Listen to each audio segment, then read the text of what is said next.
If you're planning on buying any cards from TCG Player, make sure you use our affiliate link right here in the description of our video to help support the channel. It's the best way to do it. Are you looking for Rebel Clash codes? They are already available on Poton Store, as you can see, and you can use Tablemon code for 5% off or for any purchase of all the other code cards they have. For the European players, Millibots Gaming has everything from collectibles to all the latest cards from the latest sets, Cosmic Eclipse, Hidden Fates, and everything from Sun and Moon. Don't forget to check it out and use Tablemon code when checking out in order to get 5% off your final purchase.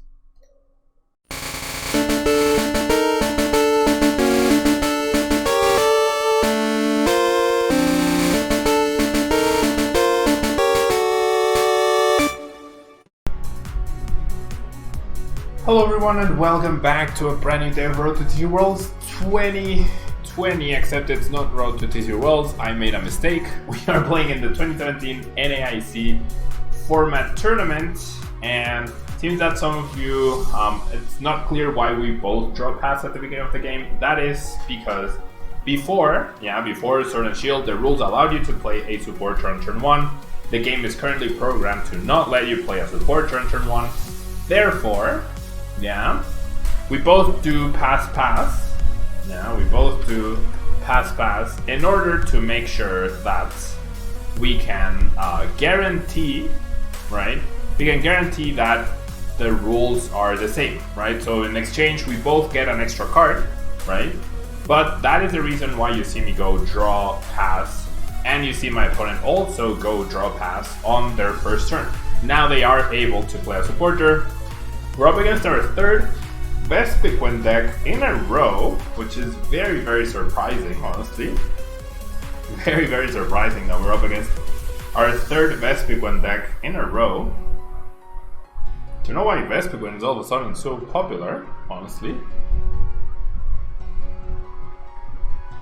But hey, we've beaten one, lost against one. I think this is the only disadvantage of choosing to go of the rules is that my opponent got a direct benefit of going second, but I don't, because they got to play the end. So now my hand is back to normal, but theirs isn't. They got that extra card. So that's the one disadvantage, but it's something you have to live with. There's no better fix than the draw pass for both. Turn 1 N is definitely a way to compensate for that. But it seems like my opponent's start isn't that great so far. Which, I mean, is good for us, right? Definitely good for us. Top decking a stadium would be fantastic here. See the VS Seeker in preparation for the Vileplume. And having double Sycamore, really sad at this stage in the game. Top decking DCE wouldn't help me KO because I don't have Kuzma, I only have Lele, so never mind. The Ultra Wall probably for Shaman. So my opponent taking quite a bit. Discarding the second best Piquin though. So setting up our Vileplume is even more important than before. And there's the Shaman for an extra 3 cards. Alright.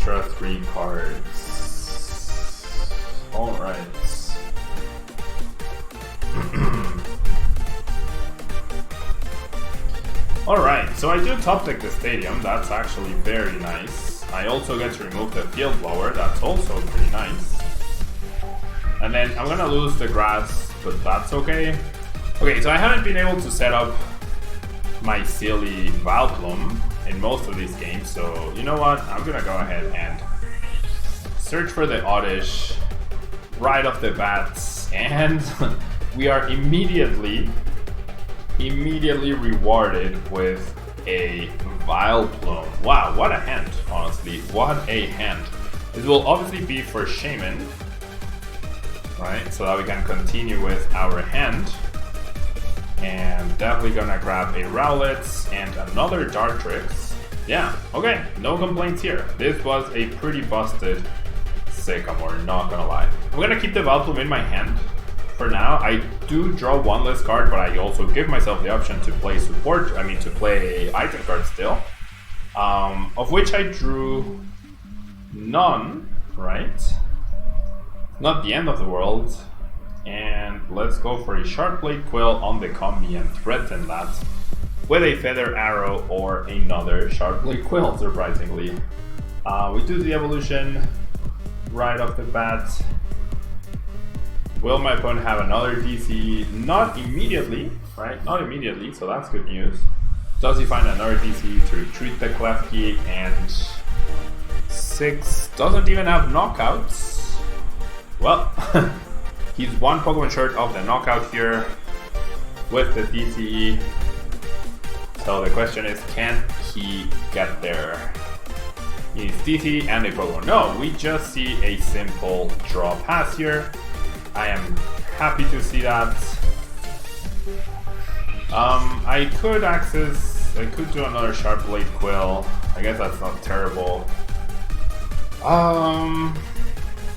But I'm just gonna go ahead and do this. I think this is smart here. Almost got a third Decidueye, which is pretty nice. Almost got a third Decidueye. I will definitely be benching this guy. And I'll grab the Lysander just in case I need it next turn. And then I'll go ahead and Feather Arrow. This guy's probably gonna knock me out. Okay. So I'm just gonna put it here. And, or should I simply retreat? DC Zork knocks me out, right? Should be fine. I'll put it here. Yeah, just spread my options. Spread out my options right here. See what happens. I imagine we'll see an evolution of Zork.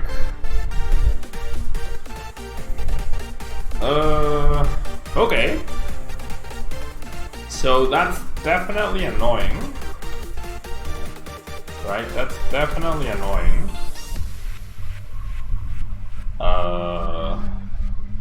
Do I end here? No, I feel like I'm just gonna Sycamore. If I get triple Decidueye out, or even double Decidueye, like, getting rid of the dude means he's gonna have a hard time switching out. If we lose the Vileplume, we lose the Vileplume. Like, we might get to a point where we're so far ahead, and if my opponent doesn't immediately kill the Vileplume next turn, we can retreat it, right, to save it.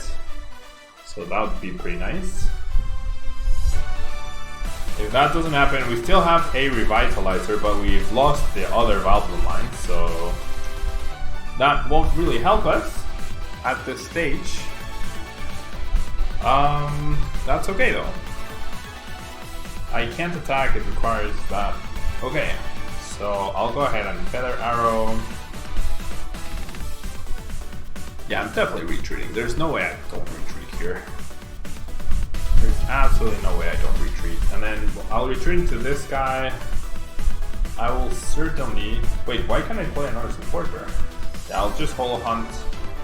Alright, so... I'm gonna grab the DCE. I'm gonna grab a Lysander and an M, I guess. Yeah, that seems solid. That seems pretty solid.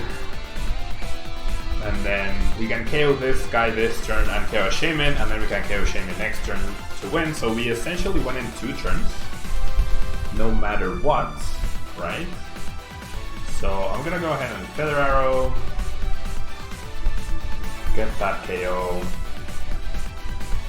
get a prize card, I get a third, get Decidueye into play.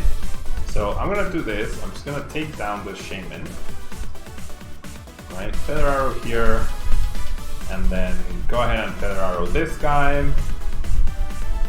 And there's nothing else I can play, we'll just Razor Leaf here, get the KO, take our 2 prizes, and we have the Lysander in hand to knock out the Shaman. So why didn't I put the damage on the Shaman? That's purely because, yeah, he says he'll go first. I didn't put the damage on the Shaman because he could Sky Return, delaying our win, so it was more cost efficient to put it on the Zorua. We go up 1-0 in what should be a decent matchup, right? But as you saw in my other games, I couldn't set up Vileplume early on, and that was just really hurtful. And this game we got a pretty nice hand. All because I searched for that artist. Well, not because I searched for it, I actually drew too low, so I simply drew way better. So my opponent will be going first. I will go ahead and draw pass. With this hand, I'm gonna start Shaman. It's against Sky Return. And can, in fact, Sky Return into the Klefki, which my opponent starts in back-to-back games. Very unfortunate for him. And we see a draw pass. Wow. Okay, so that will certainly push me. Can I get a KO? Well, I could with double the CDI and the DCE. Seems very difficult to bluff, but I mean, I should at least try, right? I should definitely try. So unlikely. Oh my god. Oh jeez. Oh jeez. I'm so dumb. I'm sorry. Oh my god. Redo? Sorry. Or I can take the game loss. Oops. Well, I forgot about the draw pass, yeah? I've been talking about it so much, I completely forgot. I'm so sorry. I am so sorry.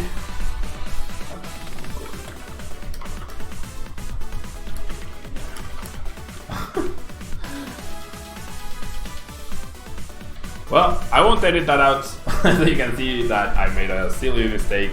I'll let my opponent decide if he wants the free win or not. I believe it's like a double price penalty if I do that. I believe. Okay, so draw pass, Pablo. Draw pass, draw pass, draw pass, draw pass, draw pass. So let me just ask. So game loss for me.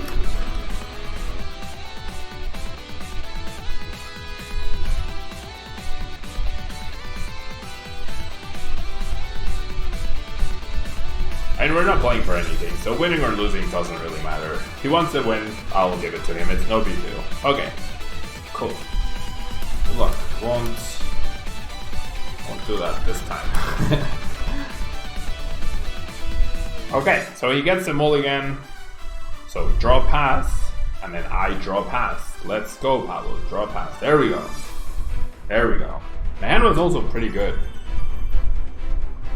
My hand was definitely pretty good, but it's okay. It's okay. Mistakes happen. Mistakes definitely happen.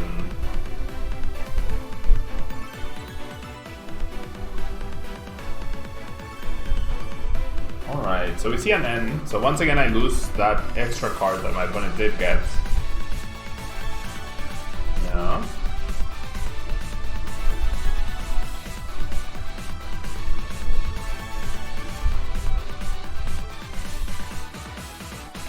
Alright. We got a decent hand, I guess. I'll take that. I will take that.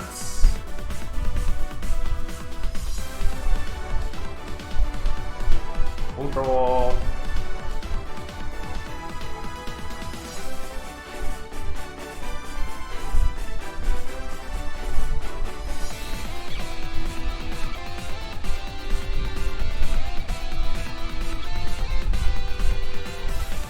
Alright, so it's finally your turn. Go ahead and play this. Go ahead and play this. Go ahead and bench this guy. Attach here, and then Sycamore. Okay, so all of our Rowlets decided to make an appearance. All of our Rowlets decided to make an appearance here. And we have the Sycamore for next turn, so I'm happy. I don't want to get end. So I'll do this, and then we will pass. Not a bad start by any means. Not the most explosive one, but we have a pretty solid looking board. I will say.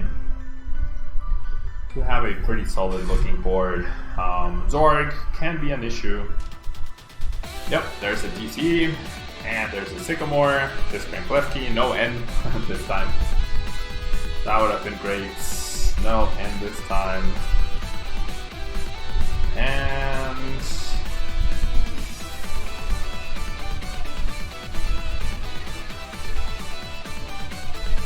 all right.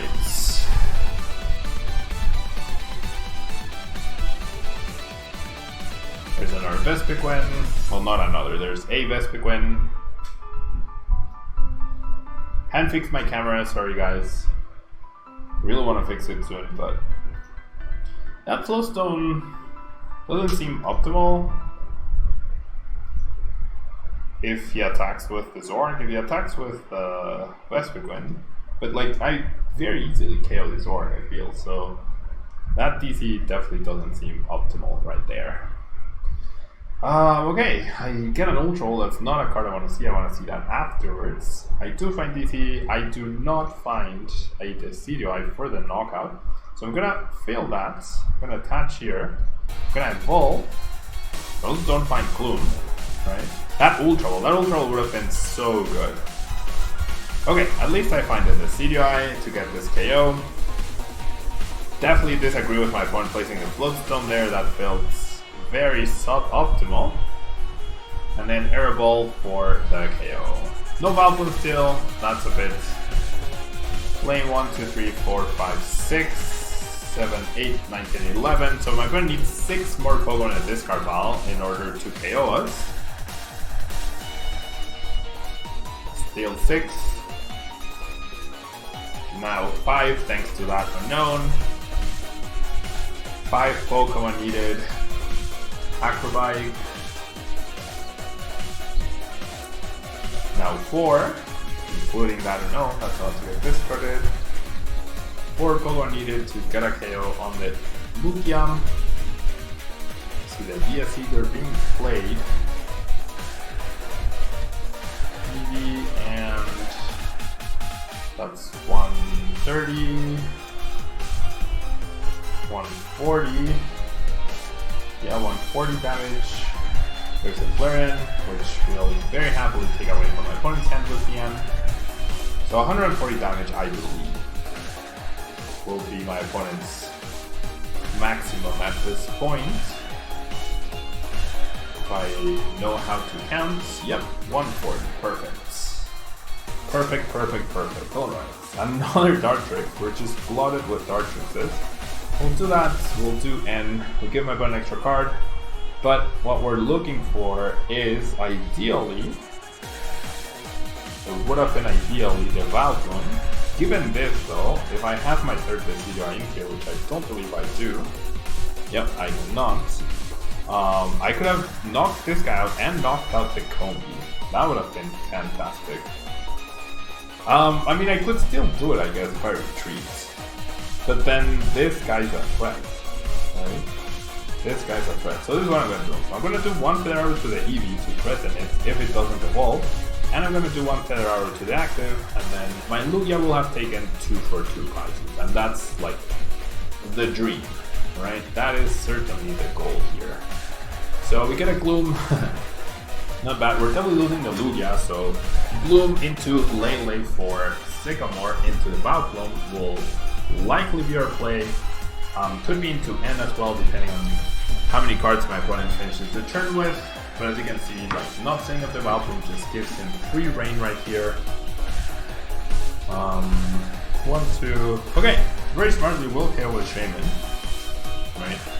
Hopefully no Flareon though. If no Flareon, then I'm a happy camper, right? No Flareon, and I'm a happy camper. VS Seeker for N? No, for Sycamore. Okay, so probably Flareon then. Never mind. Probably Flareon. Acro. Discarding an Eevee. Yep. Energy Evolution Eevee. Is that the same as the other one? That might be illegal.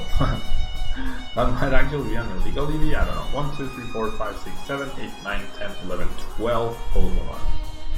So 14 for the V Revenge. So he has to choose who he promotes first. That Eevee is gone, so that's really good. That EV is gone, so that's really good. That actually makes me feel comfortable in attacking with Presidio this turn. Because then that's one prize and these two prizes, right? Yeah, I'm pretty happy about this. So I'll do this. I could have Shaman, probably higher chance, but I feel like just disrupting my opponent is gonna be good enough here. And then we'll do this, and then we can Feather Arrow after we take our cards from the end, so we can to get the prize. We had 2 Ultra Balls and 2 Wild Blooms, and we hit neither. So now goodbye EV.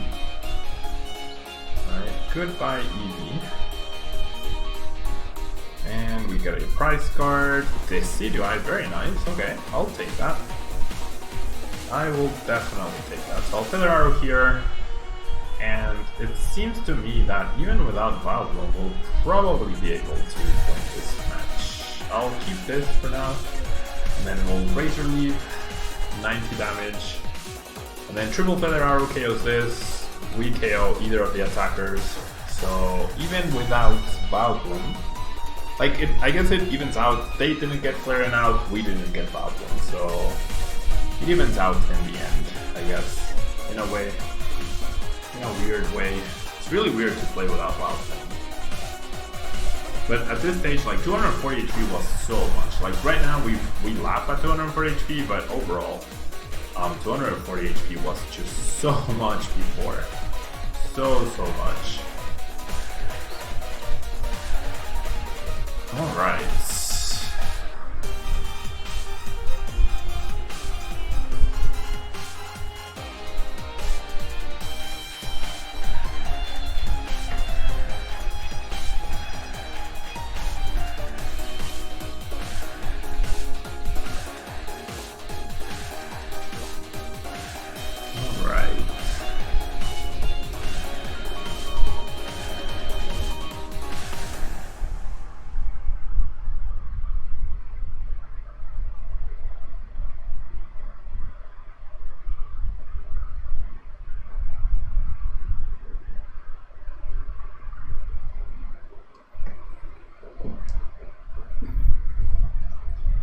Yeah, I don't know what my opponent can do. There's no way he can take 3 prizes. We have no tag team in play. There's no alter creation, right? Those two weren't a thing back then. Man, Decidueye was such a good card. Okay, so good thing I didn't play the Flow Stone, right? Good thing I did not play the Flow Stone. What is his plan though? Like even this, I get triple prizes, and then like even if I can't retreat, you know, like at some point I will be able to, like he'll knock this out and then I'll just take a prize, right? So Feather Arrow, that's gonna be the game. GG to my opponent. 3 Vespiquens back to back to back. Yeah, 3 Vespiquens back to back to back, which is pretty pretty peculiar, right? I definitely don't remember Vespiquen being this big at NAIC, but maybe I'm wrong. I don't believe any made Albedo, right? So maybe this is simply the most accessible deck. Maybe it comes down to card access more than anything. But GG, muy mo.